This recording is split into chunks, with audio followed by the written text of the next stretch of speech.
paz do Senhor, meus irmãos. Vamos começar a nossa escola bíblica dominical. Vamos orar neste momento. Senhor, nosso Deus e nosso Pai, quero te agradecer, ó Deus eterno, por esta manhã que o Senhor nos concede em podermos te servir, te adorar, glorificar o teu santo nome e aprender um pouco mais da sua palavra. Fale conosco, ó Deus, nos use nesta manhã. Esta é a oração que fazemos a Ti no nome de Jesus. Amém. Lição de número 8, 24 de maio de 2020. Apresentando ao Senhor nossos questionamentos. Texto áureo. Mas para mim, bom é aproximar-se de Deus. Pus a minha confiança no Senhor Deus para anunciar todas as tuas obras. Verdade aplicada, como filhos de Deus, podemos apresentar a nosso Pai nossos temores e nossas angústias e incertezas. Texto de referência está em Salmo 73, Salmo 77, do 3 a 16, do Salmo 77 e o Salmo 73, o primeiro verso. Verdadeiramente bom é Deus para com Israel, para com os limpos de coração. Lembrava-me de Deus e me perturbei. Queixava-me e o meu espírito desfalecia. Sustentaste os meus olhos vigilantes. Estão perturbado, que não posso falar. Rejeitará o Senhor para sempre e não tornará a ser favorável? Lembrar-me-ei, pois, das obras do Senhor. Certamente que me lembrarei das tuas maravilhas da antiguidade. As águas te viram, ó Deus, as águas te viram e tremeram. Os abismos também se abalaram. A nossa introdução diz: os Salmos 73 e 77 muito contribuem para nossas reflexões e orações em momentos difíceis durante a caminhada cristã. Também nos revelam que a bondade e a misericórdia do Senhor sempre permanecem com os seus em todo tempo. Esses dois salmos relatam bem a nossa vida, o nosso dia a dia, os nossos questionamentos, né, que nós temos a cada dia, pois somos seres humanos, embora sejamos salvos em Cristo Jesus, embora sejamos servos do Deus Altíssimo, nós continuamos sendo humanos, tendo momentos difíceis, continuamos necessitando que o Senhor nos dê graça, nos dê força para caminharmos. O salmista aqui, ele passa por momentos muito difíceis e ele começa a ter questionamentos. Grandes homens de Deus na Bíblia, relatados na Bíblia, tiveram momentos difíceis, tiveram momentos ruins e alguns enfraqueceram, alguns tomaram decisões errôneas, alguns questionaram a Deus. E neste salmo nós vamos ver aqui Asaf questionando também, passando por momentos difíceis. E isso é interessante, principalmente está registrado na Bíblia, que tira um pouco daquela imagem de que quando você é cristão, quanto mais você se aproxima de Deus, você tem que ser um super-herói, tem que ser alguém que não nenhuma falha, né? Ou também tira aquela ideia de que tudo aquilo que está relacionado à alma, né, ela tem cunho espiritual, maligno, cunho de demônios, né? E não é. Nós sabemos que existe o inimigo das nossas almas. Nós sabemos que há influências demoníacas, que há um trabalhar constante do inimigo das nossas almas para nos destruir. Mas nós temos que entender que somos seres humanos, temos alma, espírito, corpo e essas nossas áreas, elas também se enfermam, também têm enfermidade, também têm momentos difíceis, né? Então vamos lá, o conflito existencial de Asaf. O Salmo 73 registra pensamentos e questionamentos presentes na mente humana ao longo da sua existência, passando por Jó, Jeremias. Chegando aos nossos dias, como a prosperidade dos ímpios e o desafio de prosseguir, vivendo segundo os valores cristãos e em santidade.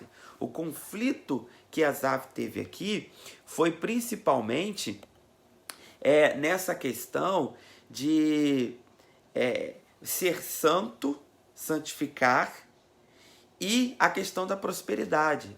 Provavelmente, e nós passamos por isso também, principalmente quando você começa a questionar pessoas que ganham muito dinheiro, são prósperos, entre aspas, na área financeira e de maneira errada, sem nenhum princípio, pisando no outro, destruindo famílias, destruindo o seu próximo, enganando.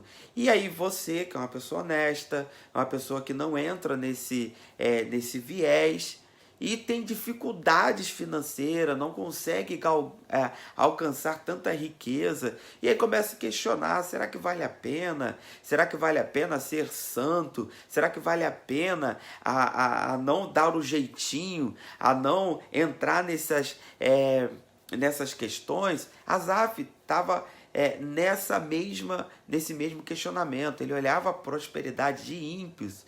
Então nós vamos ver aqui, quando ele relata que ímpios, nós não sabemos que grau de impiedade era essa, né? Talvez ele estava olhando para a vida de pessoas que roubavam, de pessoas que destruíam, de pessoas que enganavam, né? Então nós sabemos quem ele estava se comparando. Aqui ele estava se comparando, né? Fala, poxa, eu procuro buscar a Deus, eu estou aqui numa vida honesta e estou numa dificuldade danada, não tem essa prosperidade toda, e outra pessoa que está enganando, até mesmo a mim, está destruindo pessoas, mas tem uma prosperidade, parecem serem felizes, né? É igual aquela questão, né? São pessoas que maltratam seus familiares, mas parecem que são felizes. São pessoas que vivem vidas duplas, mas têm aparência de felicidade. E aí você vive uma vida assim que não entra nessas questões de destruir pessoas, maltratar, mas tem suas dificuldades. Então ele entra nesse processo, nesse paradoxo, nessa dificuldade de conseguir administrar isso e começa a questionar a Deus. Quando eu disse que é importante, né, isso estar na Bíblia, que nos dá, primeiro nos mostra que quando passamos por isso, é algo humano, é algo nosso que precisamos administrar, e também nos dá caminhos para não pararmos nesse momento, porque aqui ele começa a entrar no processo de inveja. Então ele fala, olha, ele relata que é como se fosse uma confissão, ele confessa o que ele passou no seu íntimo. E aí nos dá direção aqui, como fugir este terrível sentimento, este momento complexo. Então vamos lá. Primeiro subtópico, a bondade de Deus. A primeira reflexão realizada pelo salmista consiste na bondade de Deus para com Israel e os limpos de coração. Ele inicia e finaliza o salmo com declarações de fé. Você vai ver que o começo do salmo e o final dele está declarando fé, falando da bondade de Deus. Em sua mente passa muitos pensamentos e questionamentos, mas verdadeiramente bom é Deus. O apóstolo Pedro exortou aos seus destinatários que, já que tiveram a experiência que o Senhor é benigno, então deveriam prosseguir em um contínuo crescimento espiritual. A maior demonstração da bondade de Deus foi enviar ao mundo seu Filho, Jesus Cristo, para nos salvar. Porém, sua bondade também se manifesta em outras ações, até para com os ingratos e maus. Ainda assim é possível uma pessoa desprezar a riqueza da bondade de Deus. ele já começa aqui mostrando a sua fé e nos dá, neste momento, neste princípio também no final, um começo de caminhada para conseguir vencer esses pensamentos. Asaf estava com vários pensamentos na mente, vários questionamentos, como a gente já comentou, falando sobre, poxa, estão prosperando e faz maldade, são ímpios, eu estou aqui aparentemente bem, eu estou aqui tranquilo, estou seguindo as normas, as regras, e não consigo essa prosperidade. Será que eu tenho que deixar um pouco de ser santo? Vários pensamentos passando na cabeça dele.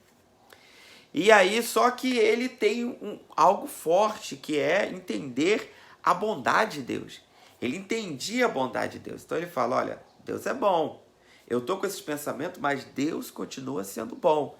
E aí ele começa a caminhar, percorrer por declarações ou como posso dizer, confissões internas, pessoais, né? Aquelas confissões bem pessoais, dos problemas que está passando por inveja. E aí depois, acaba de confessar, ele continua, ele volta para esse caminho, entender que Deus é bom. Não é porque nós temos pensamentos contrários que Deus deixou de ser bom. A realidade é que às vezes nós temos muita facilidade em ver aquilo que está de errado. Aquilo que nós perdemos muito tempo pensando no que nós não temos, esquecemos de agradecer aquilo que temos. É aquela velha ditado, né? A grama do vizinho é sempre mais verde. Você olha, você vê aquilo que você conquistou, compara com o que outros conquistaram, e você começa a querer o que o outro conquistou, esquece de agradecer o que você já tem, a saúde que tem, o emprego que tem, os bens que tem, a vida que tem, a família que tem. Às vezes a sua família, os seus bens, não é no mesmo padrão de outras pessoas, ou talvez aquilo que você pensa que queria que fosse.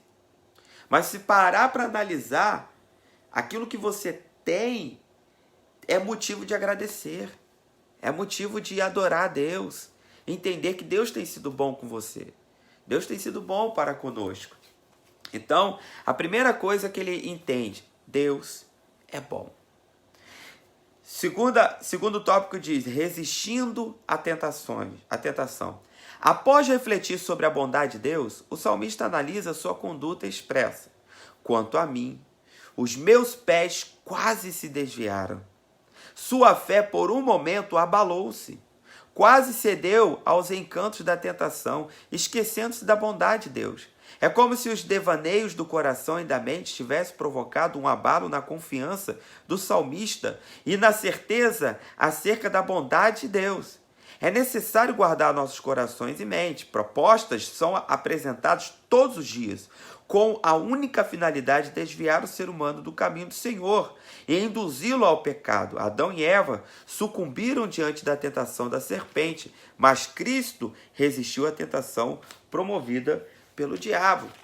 O salmista aqui, ele declara que, olha, eu quase desviei. Olha como é perigoso você alimentar uma inveja, você ficar olhando, se comparando com as outras pessoas, se comparando o que você tem com os outros, olhando e falar, ele prospera, eu não prospero, ele faz coisa errada e tem, eu não faço errado e não tenho, será que eu tenho que errar também? Será que está valendo a pena eu ser correto, eu me santificar? Quando você alimenta tudo isso, você começa a ter tendência à queda, começa a ter tendência ao erro. E é isso que o salmista está falando, eu quase me desviei, eu quase errei. E a gente tem que entender, né, que é claro que o meio que vivemos, eles nos influencia. Mas não pense que a vida próspera só influencia para o bem. E a vida sem prosperidade só influencia para o mal, que às vezes é pregado por aí. Nós temos exemplo aqui de Adão e Eva e Cristo. Adão e Eva caíram no jardim. Jesus venceu no deserto. A diferença não estava no meio.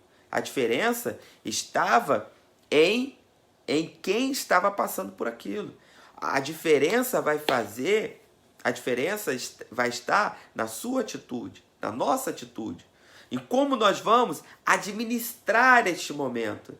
Eu vou alimentar a inveja, eu vou alimentar este momento, eu vou fazer com que eu viva amargando aquilo que eu não tenho. Isso é muito ruim, porque dificulta até a sua amizade. Muitas pessoas perdem momentos bons com outros, porque em vez de se preocupar com a pessoa, em vez de entender que nós somos todos iguais em natureza, em sentimentos, em alma e espírito, nós nos dividimos em bens, em carro, casa, prosperidade. E você acaba perdendo boas amizades, não por causa do outro, mas por você começa a se retrair. Ele fala que eu quase perdi a fé, ele quase perdeu a fé em Deus. Imagina o quantas pessoas ele se afastou neste momento.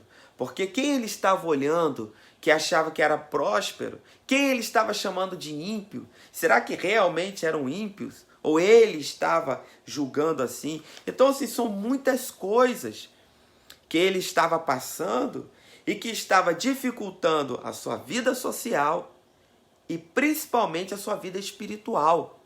Então, devemos tomar cuidado, resistir à tentação. Como eu disse no começo da live, são sentimentos humanos. É interessante destaque na palavra do Senhor que nós entendemos que são sentimentos humanos. Todos passaram, grandes homens de Deus passaram. Asaf era um homem, era um adorador, passou por isso. Nós também passamos, mas ele soube administrar e nos ensina como administrar. E nós estamos hoje aqui para reforçar este momento, esta condição de administrar este momento, para vivermos bem, sem ficar nos martirizando, sem ficar sofrendo, simplesmente porque temos um sentimento de inveja ou porque nos comparamos aos outros. Aí, subtópico 3 fala sobre a inveja propriamente dita. O salmista declara que foi tomado por inveja a ver a prosperidade dos ímpios. Ao analisar as circunstâncias que estavam diante dos seus olhos, sua fé foi abalada. Asaf olhou para os ornamentos externos, as riquezas e a saúde dos ímpios. Olhou para o fato de os ímpios não sofrerem sua morte, de eles esboçarem uma aparente alegria, e deixou seu coração ser tomado pela inveja. Esse terrível sentimento está presente no cotidiano da igreja desde a antiguidade. Na igreja de Corinto, havia sérios problemas decorrentes da inveja. A inveja pode levar à prática de diversas atrocidades. É muito ruim você viver uma vida de inveja. A inveja te traz insatisfação consigo mesmo.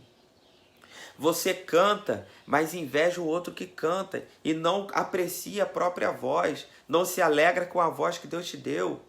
Você prega, uma coisa é você admirar o outro, a pregação, o louvor, a voz do outro, outra coisa é você invejar. Você trabalha, tem um salário, mas nunca está satisfeito com ele. Você prega, mas nunca está satisfeito.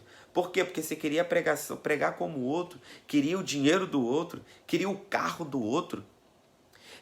Isso é tão interessante, irmão, que você vai ver pessoas que têm o mesmo carro, mas ele fala, o carro do outro é melhor. Mas é a mesma marca, mesma cor, mas o dele tem um detalhe diferente, é um ano mais novo, o dele está mais conservado. Que isso? E são sentimentos que não podem ter no nosso meio. Como eu disse, é do ser humano, devido à nossa natureza caída, mas nós precisamos administrar, nós precisamos trabalhar essa questão em nós. E o salmista precisou trabalhar e ele foi vencedor, né? Então nós vemos aqui que ele começou a olhar as coisas externas, ele começou a ver as riquezas, mas não percebeu os valores que ele mesmo tinha, e que talvez outra pessoa podia ter, mas ele não enxergava isso, e nem nele mesmo, que é o que? O caráter, o amor, a fé, a paz ao dormir. Quantas pessoas têm grandes bens, mas não têm uma noite boa de sono, né? Quantas pessoas nós vemos aí no meio político, no meio empresariado, quantas pessoas com grandes riquezas, tiveram grandes riquezas, hoje estão presos, porque tiveram riquezas ilícitas, tiveram casamentos falidos e aparecia serem referências de prosperidade. Quantas pessoas não invejaram as riquezas? Não tem nenhum problema ter bens materiais, ser rico, não há.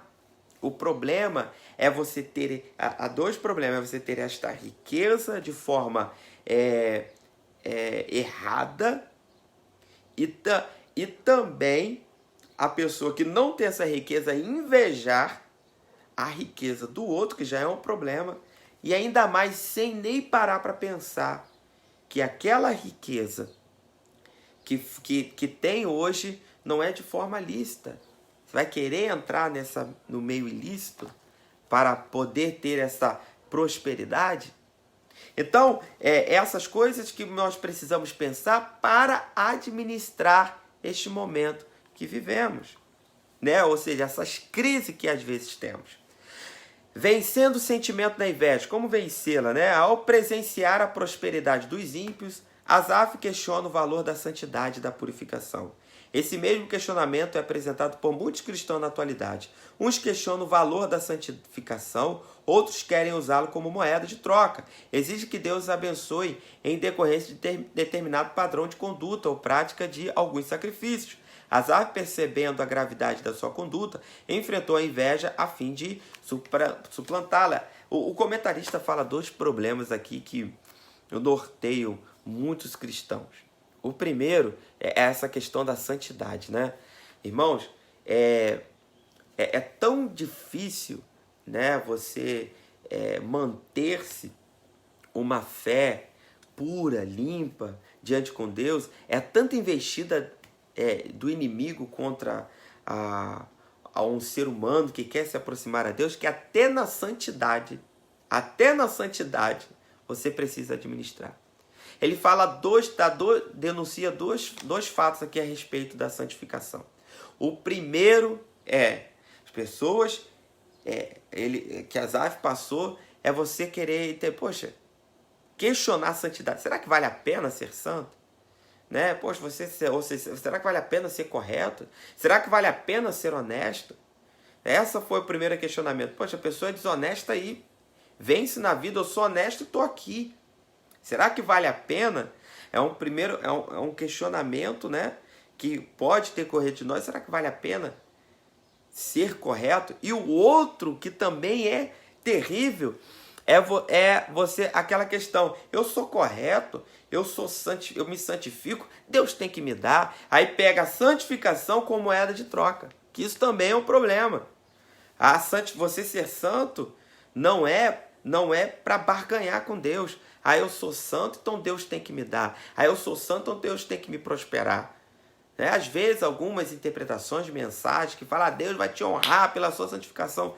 Irmãos, a santificação é uma prerrogativa de um cristão por gratidão. Nós nos santificamos não para ganhar algo. Nós nos santificamos porque já ganhamos. Nós ganhamos salvação, direito de vida eterna. Nós nos santificamos, seja santo como Deus é santo, porque é um ato de gratidão. Enquanto nós não tivermos isso na nossa mente, nós vamos cair nesses dois problemas. Entendeu? Então, o primeiro é você colocar a santificação em xeque. E a outra é colocar a santificação como barganha. Para você, por que caímos nesses dois erros? Simplesmente pelo fato de interpretarmos a santificação como algo que é de barganha. Eu sou santo, Deus me dá. Eu não sou santo, Deus me tira. Né? Como a gente tem as questões do salário do pecado, a gente pensa também do salário da santificação. E a santificação não é assalariada.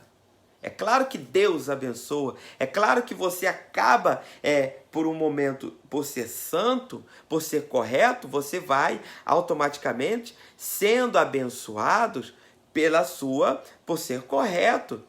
Não porque você barganhou, mas porque é um resultado, é automático. Então nós não temos o direito de ficar, eu sou santo, Deus tem que me abençoar. Eu orei, eu busquei a Deus, digamos assim, eu disse não para este erro, eu orei, quero que Deus me prospere aqui. Não é assim. A fé não trabalha desta forma, a fé não vive desta forma. O que nós temos que entender é, somos santos porque somos gratos. Buscamos a santificação porque somos gratos. Quando começarmos a colocar isso na mente, esses dois erros, que é você botar a santificação em xeque e botar a santificação como moeda de barganha, cai por terra, né? Então, primeira coisa, você vencer esses percalços. Então, como ele começou a vencer? Primeiro caso, ele entrou no santuário, né? Ele entrou aqui no santuário. O salmista estava perturbado até que entrou no santuário. Então ocorreu uma mudança de postura. Ao entrar no lugar de adoração, neste momento, deixa de focar os seus olhos nos supostos prosperidade dos ímpios e foca os seus olhos em Deus. As observações anteriores do salmista lembram a postura dos que esperam de Deus somente benefícios, materiais, riquezas e favores deste mundo, como resultado de procurar agradá-lo. Após entrar no santuário, percebeu que o relacionamento com Deus vai muito além. Aprendemos aqui que Deus não deve ser tratado como um objeto, amuleto ou serviçal, mas sim como aquele que deve ser adorado. Deus não está a serviço do homem. Deus é Deus e Ele é eu sou. Né? É o que eu estava falando. Por que o salmista ele mudou a postura? Quando ele entra no santuário, naquela época o santuário era o lugar de adoração, o que acontece? O que aconteceu? Ele entendeu o seu relacionamento com Deus. Ele entendeu que, olha, Deus não é o meu serviçal, então eu não posso perder a fé ou aumentar a minha fé porque Ele me deu ou deixou de dar. Entendeu? Então, nós vemos aqui, por isso que precisamos ter este momento, este impacto com Deus. É você entrar em adoração. Adorar ao Senhor. Quando você entra no âmbito da adoração, no relacionamento com Deus, você vê que Deus é muito além do que alguém que pode te dar uma casa própria, um carro novo, te curar de uma enfermidade, te abrir a porta de emprego. Você vê que Deus é muito mais do que isso. Isso eu sempre digo que são acréscimos. Acréscimo é resultado de uma vida honesta, é o resultado de um trabalhador, é o resultado de alguém que cuida da tua saúde, é o resultado de alguém que tem fé. Isso são resultados. Porém, o nosso relacionamento com Deus vai muito além disso. Quando o salmista ele tem esses questionamentos, ele pega o relacionamento dele com Deus, que é elevado, e traz mais para baixo. Ele pega aquilo que é principal e se preocupa com aquilo que é acréscimo, aquilo que é apenas resultado. Então, nós precisamos ter esse entendimento. Precisamos entrar no momento de adoração, para começar a vencer a inveja. Calma aí, o meu relacionamento com Deus vai muito além. Calma, eu não estou com Deus, eu não aceitei a Jesus para ter carro próprio, para ter carro, para ter casa. Isso daí eu trabalho. Eu peço que Deus me guarda, é claro, eu oro a Deus para prosperar, mas não foi para isso. Eu aceitei a Jesus para a salvação da minha alma, para ter uma vida eterna com Ele. Eu aceitei a Jesus porque eu sou pecador e preciso de um Salvador. E o que eu faço para eu comprar o meu carro? Eu trabalho, eu corro atrás, eu faço financiamento, eu vou lá, eu cuido do meu nome para ter crediário. O que eu faço para eu comprar uma casa? Eu compro terreno, eu vou, trabalho, contrato um pedreiro, vou lá na casa de material de construção, eu compro material, coloco... É isso. Né? Como é que eu tenho uma vida saudável? Eu me alimento bem, eu faço exercício, eu durmo bem, né? É isso aí, eu vou ter uma vida saudável. Quando fugir, Quando fugir do meu controle, quando for algo que foi um acidente, ou algo que não dependeu de mim, mas foi a fatalidade, eu recorro sim mais para Deus, para Ele tomar, para Ele me ajudar, para Ele fazer o milagre, o impossível, porque Ele é o Deus do impossível. Porém, a minha fé ainda não está embasada nessas questões, porque se Ele não fizer, o meu relacionamento com Ele continua o mesmo, que é mais elevado, que é da alma, que é da salvação. Então o salmista, ele entendeu isso quando ele entrou no santuário. Ele entendeu isso quando ele foi adorar a Deus. Segundo, permitiu ser restaurado por Deus. Ao entrar no santuário, reconheceu que precisava de um conserto com o Senhor. O salmista estava passando por uma crise de fé muito forte, a ponto de questionar sobre a necessidade de manter uma vida santificada. Assim, era preciso revivar a fé, era preciso renovar a aliança. Tal qual Asaf, em muitos momentos da nossa vida precisamos ser restaurados pelo Senhor. As lutas pelas quais passamos, as frustrações que temos, podem nos levar à descrença, à desesperança. Vários homens de Deus precisaram passar pelo caminho da restauração, seja por pecarem, a exemplo de Davi, seja porque, ao enfrentar os desafios, experimentaram fraqueza e desânimo como Elias. É por isso que precisamos nos renovar a cada manhã. Por isso que precisamos estar em oração, em adoração, fazer diariamente o concerto com Deus.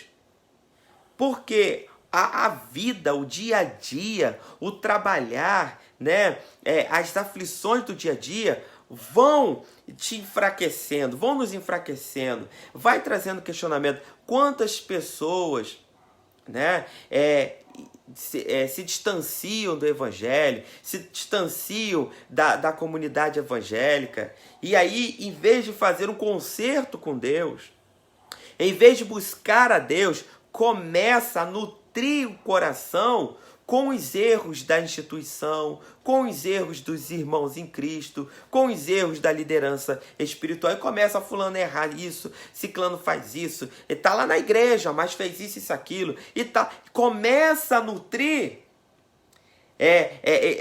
esse sentimento dentro do coração. E o que faz? Só vai afundando, só vai se prejudicando. O salmista, o que ele faz? Ele entra, busca a Deus e ele faz um conserto. Ele fala, olha, mesmo que eu pense que o ímpio está prosperando, deixando de prosperar, a minha relação com Deus não vai ser guiado por eles. Então eu tenho que tomar uma decisão. Então o que eu faço? Eu me restauro ao Senhor. Eu busco ao Senhor. Então nós precisamos ter essa compreensão, esse entendimento. Quem vai dar conta da sua alma é você. Quem vai nutrir o teu coração, quem tem que guardar o teu coração é você, sou eu que tenho que guardar o meu coração. Então não é porque o outro está errando, não é porque o outro está fazendo de forma errada e está ficando, entre aspas, impune, parece que está tudo bem, que você vai entrar em crise e questionar Deus e se distanciar. Não, o problema é deles. O que eu posso fazer é orar para que eles mudem a trajetória e guardar o meu coração e buscar para que eu venha ter um relacionamento melhor com o Senhor. E também compreender que o meu relacionamento com Deus está muito mais além do que bens materiais, cargos e as demais coisas que aí dificultam as pessoas nessa relação. A prosperidade dos ímpios é temporária. Somente após entrar no santuário é que Asaf percebeu que a prosperidade dos ímpios é temporária. A posição, a soberba e as riquezas ocupadas pelos ímpios são precárias. Elas não subsistem à ação de Deus. A Bíblia traz diversos relatos de pessoas que se sentiram poderosas, independente de Deus, e caíram em ruína, como, por exemplo, o rei Nabucodonosor. Então, o salmista chegou a essa compreensão que nós precisamos também compreender. Irmãos, bens materiais é temporário. Né? Um tempo atrás você tinha um carro, hoje você tem outro. E eu tenho certeza que quando você tinha aquele outro carro, Você que já trocou de carro, você tinha um chamego. O carro comprei com um sacrifício, Deus me honrou e tal, aquela coisa toda. E hoje você está com outro. E aquele carro já foi vendido, não te pertence mais, se perdeu. Casa, né? Dinheiro você ganha no dia 1º, no dia 5 já foi embora, né? No meu caso, eu ganho dia 1º de manhã, à tarde já foi embora. Então, bens materiais são passageiros e a gente fica se questionando, nós ficamos discutindo por inveja com coisa que é passageira. Então o salmista entendeu que as riquezas desse mundo, a prosperidade desse mundo era passageiro e que ele tinha algo muito melhor, que era a vida eterna com Deus.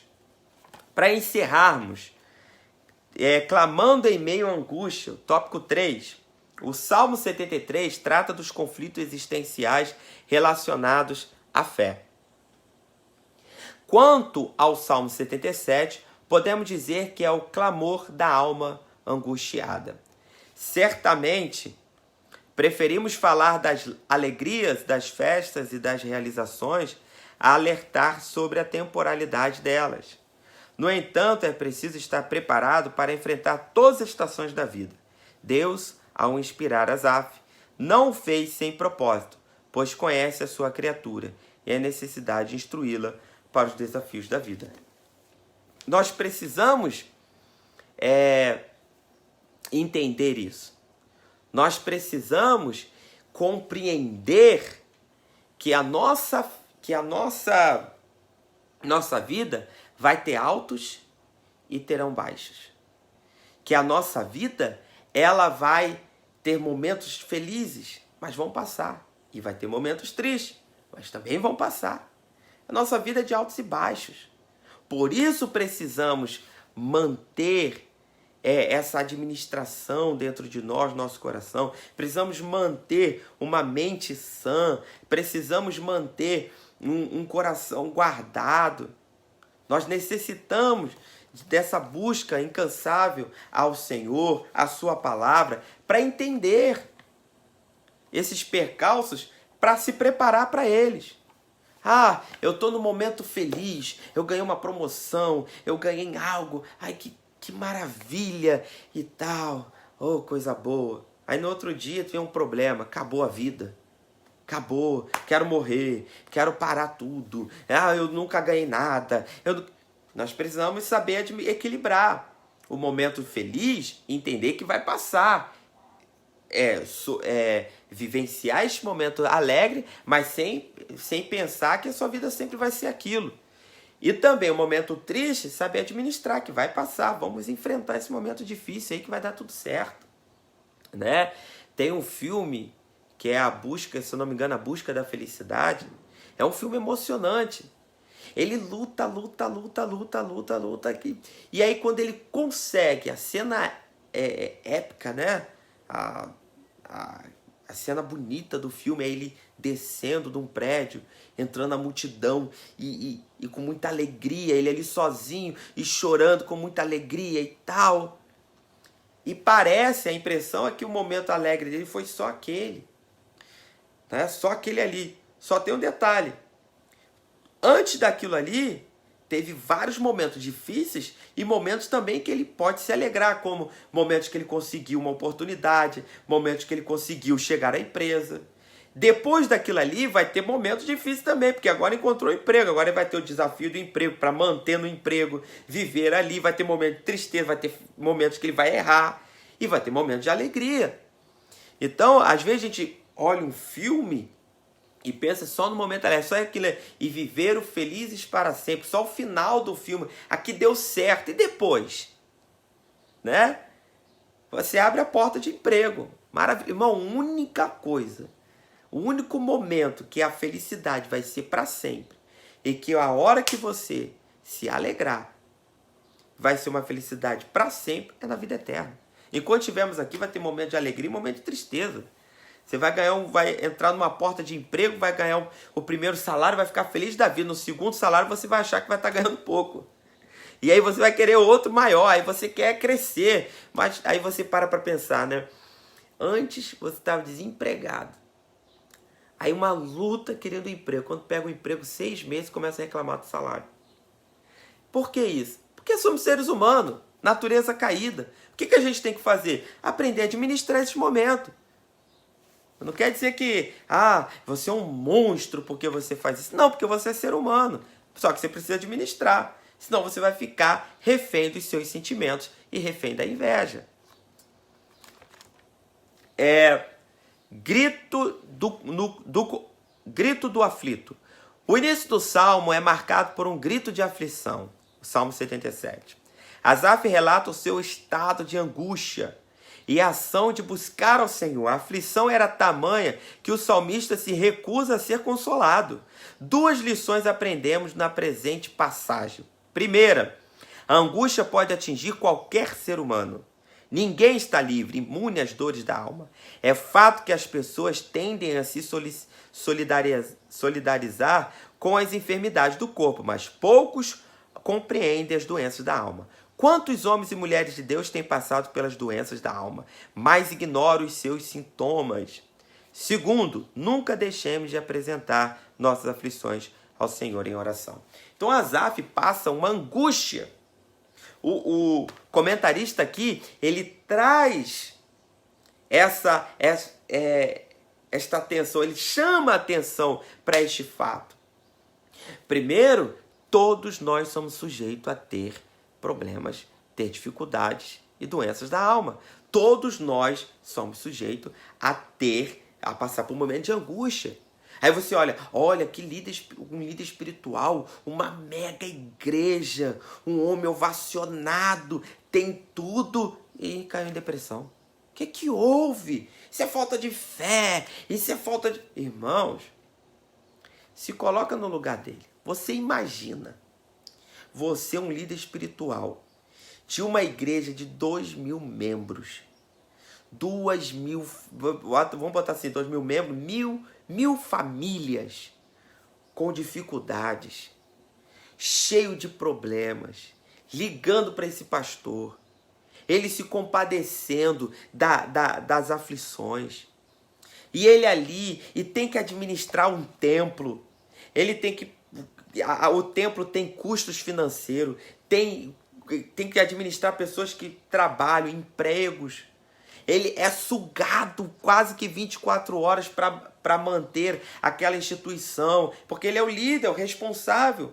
Todas as demandas têm que emanar da última palavra dele, então tem que saber de tudo, tem que pessoas que trabalham, que são funcionários da instituição, são famílias necessitadas, com variados problemas. Não é porque a pessoa não tem necessidade financeira que ela não tem problema. São N situações da igreja e ainda tem sua família, suas dificuldades com esposa, com filhos. Às vezes tem um filho que está rebelde e tal, e ele tem que dar atenção. Irmão, é muita carga. A pessoa só vê o seguinte: ele é um pastor, ele prega, ele tem que dar exemplo, ele é um homem de fé. Não pode... Irmãos, olha o outro lado, a parte humana. Você imagina, se coloca no lugar dele. Estou dando um exemplo de um pastor de uma igreja grande. Mas pensa numa pessoa que é um líder de uma cidade, como um prefeito, um governador, um presidente, né? um empresário, uma pessoa que está ali, que são pessoas que têm cargos altos, que a gente entende como prósperos, entende como pessoas que têm que estar ali sempre bem, e de repente são acometidos por aflições. E você fala, para que isso? O homem tem tudo.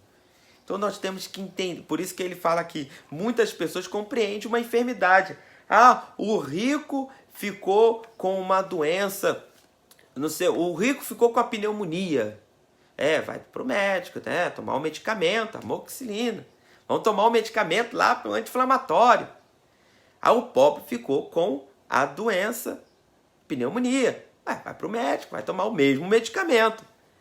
Agora, quando fala sobre a alma, aí a gente vê, não, ele não tem o porquê de ficar triste, tem tudo. Né? Igual a gente fala de pessoas, de jovens, que tem uma família rica e fala, ele tem tudo e entrou nessa vida. Como pode? Irmão, somos seres humanos. E nós somos e temos essa tendência. O que acontece é que a gente tem dificuldade de administrar. O salmista, homem de Deus, teve problema, dificuldade de administrar. É que a gente tem muita facilidade de julgar e não conseguimos ajudar as pessoas, principalmente quando estão com problemas na alma. E uma outra questão aqui que ele traz é nunca deixemos de apresentar nossas aflições ao Senhor em oração. Né? A gente vai falar aqui mais à frente sobre essa questão de você não querer falar. Né? Não, a oração, ela tem um poder extraordinário. Eu sempre falo, né? Se você pegar a oração e você tirar a figura de Deus, e você se não tivesse Deus, ela já te faria um bem. É por isso que as pessoas meditam. Agora imagina você com Deus, falando com Deus, você tendo um processo humano que te ajuda e ainda com Deus te ouvindo. Né? É algo extraordinário. Então a oração, precisamos levar as nossas aflições a Deus. É porque a gente às vezes aprende, né, irmãos? A gente ouve as orações em microfone e usa ela como fosse a base de oração. Só que a oração de microfone, o orador, ele está tendo cuidado de trazer palavras que não vão ferir as pessoas. A oração de microfone, a oração alta, muitas das vezes, ela é mais direcionada ao ser humano do que a Deus. Porque a gente está mais preocupado em usar alguns códigos para não escandalizar ou para dizer para a pessoa, estou orando pelo que você está me pedindo, ou pela a intenção da oração, do que falando com Deus em si direto. Não é que a gente não esteja falando com Deus, é se você está falando com Deus e dividindo o teu pensamento com uma preocupação com quem está ouvindo.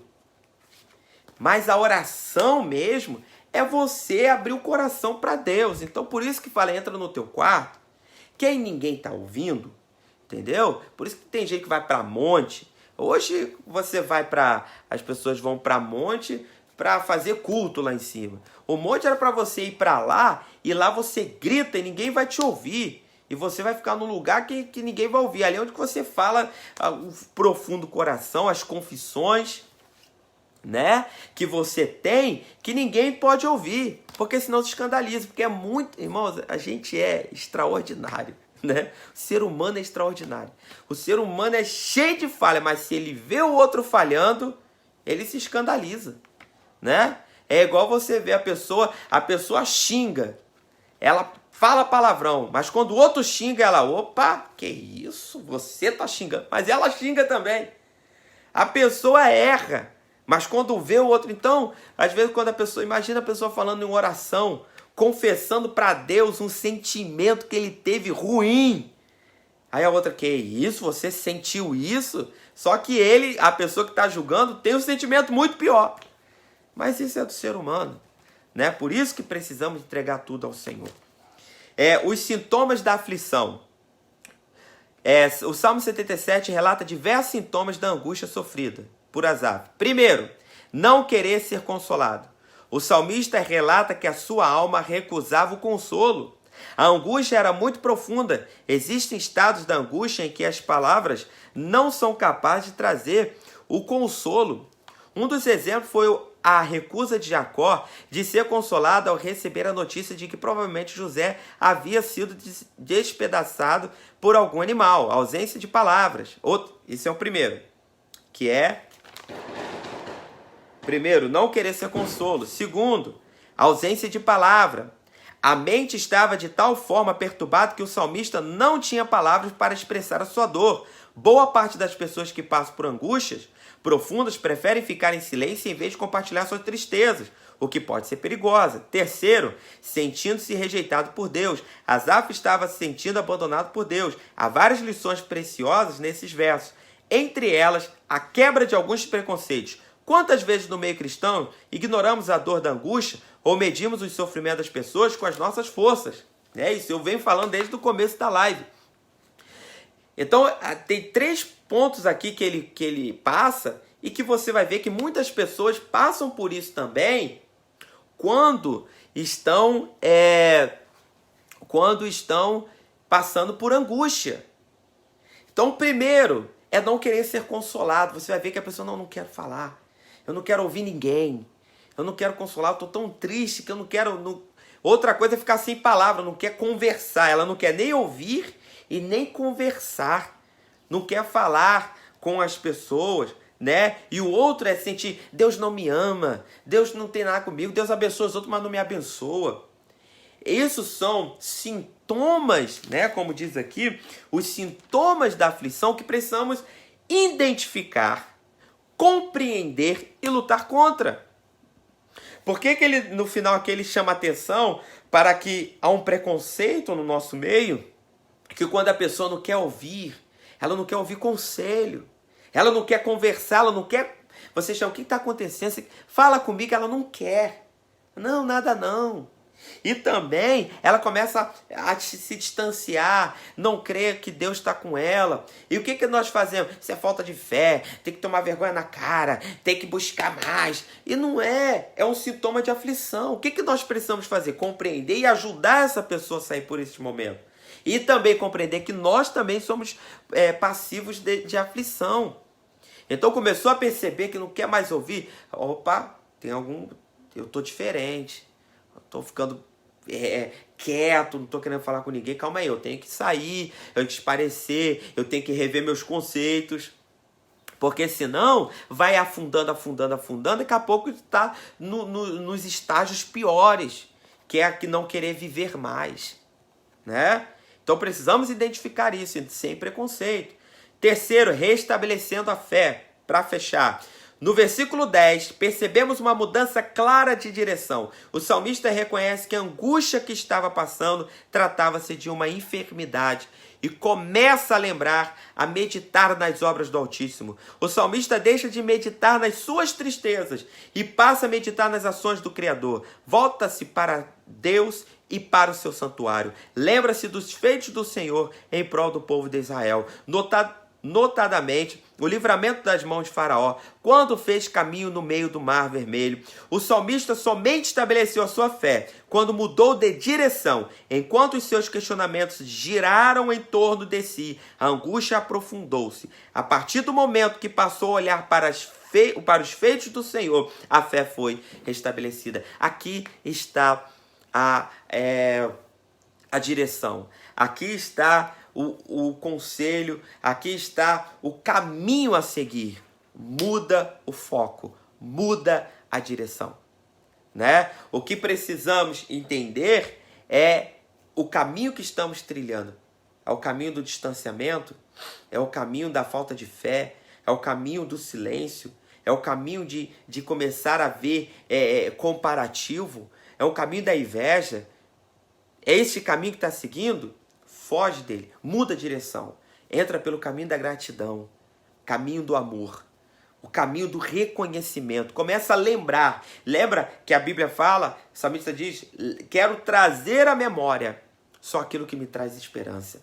Começa a lembrar, poxa, Jesus me tirou do lamaçal do pecado, né? A minha família tem dificuldade, mas está viva. Poxa, eu tive dificuldade com meu pai, mas eu tenho um pai. Tive dificuldade com a minha mãe, mas eu tenho uma mãe. Eu posso mudar a direção. Eu posso melhorar. O problema é que queremos mudar todo mundo, menos a nós mesmos. A gente acha, fulano tem que ser assim, ciclano tem que ser assado, triclano tem que mudar. E a gente esquece de mudar a nós mesmos. Eu preciso mudar. Eu preciso trilhar outro caminho, porque no final quem vai sofrer primeiro sou eu. Né? Então, o salmista, ele entende, ele começa a lembrar, Deus foi tão bom com Israel, Deus abençoou. Olha, a gente estava lá como nas garras de Faraó, Deus nos livrou, a gente estava no momento que Deus abriu o mar. E aí é o conselho para nós. Começa hoje, traz à memória o que Deus fez por nós. Estamos num momento dificílimo. Pandemia, morte, desemprego, falência, está um terror. Mas Deus continua sendo bom. E olha o quanto que Deus não te abençoou até hoje. Quanto que Deus... Você está aí respirando. Você está aí lutando. Então, vamos trazer à memória aquilo que me traz esperança. Conclusão. Mesmo sendo discípulo de Cristo e templo do Espírito Santo, continuamos sendo vasos de barro. Somos totalmente dependentes da graça do Senhor no enfrentamento de tantas situações que parecem querer nos sufocar. Em Cristo, podemos sempre triunfar. Somos salvos, templo do Espírito Santo, mas continuamos sendo seres humanos. Continuamos precisando de misericórdia.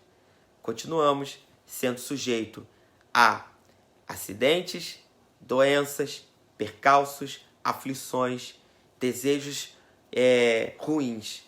Mas temos um Deus que nos guarda, temos um Deus que nos auxilia, temos o Espírito Santo, temos um caminho a percorrer, que possamos decidir por Deus, decidir pelo caminho da gratidão, pelo que nós já temos, do que ficarmos lamentando aquilo que não temos e aquilo que achamos que é bom e às vezes não é. Quantas coisas pensávamos que era bom, quando conquistou, poxa, não era isso que eu pensava. Seja grato que você vai ser feliz. Vamos orar ao Senhor? Senhor, nosso Deus, nosso Pai, eu quero te agradecer por esta palavra, quero te agradecer por esta manhã, quero te louvar por todos aqueles que assistiram esta live, todos aqueles que assistiram toda ela, uma parte dela, que a semente, ó Pai, plantada venha germinar e os teus filhos venham a crescer espiritualmente cada vez mais. Senhor Deus, abençoa a todos, a cada amigo, a cada irmão, parente. Ó Deus, abençoa os irmãos ali da Praia do Peró, que possamos ter um domingo abençoado para a glória do Senhor. E logo à noite, ó Pai, possamos estar juntos para adorar ao Senhor. Assim te louvamos, te agradecemos por tu, no nome de Jesus. Amém.